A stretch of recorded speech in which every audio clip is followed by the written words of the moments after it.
اللهم إني استودعتك أبنائي في مكان غابت عنهم عيني، ولكن عينك لا تغيب، فاحفظهم حفظا يليق بعظمتك. اللهم إنهم أغلى ما أملك في هذه الدنيا، فلا ترني فيهم مكروها أبدا.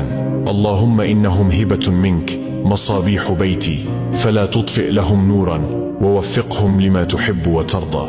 اللهم اجعلهم من الصالحين، واجعلهم من خير الناس، وازرع فيهم الخير والبركة وحب الناس. اللهم اجعلهم من الذين يستمعون القول فيتبعون أحسنه، واجعلهم من أهل الطاعة والنجاح في الدنيا والآخرة.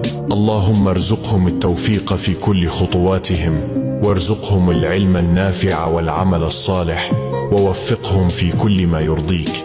اللهم اجعلهم قرة عين لي، ولا ترني فيهم مكروها أبدا. اللهم آمين آمين آمين. ومن كتب آمين يا رب.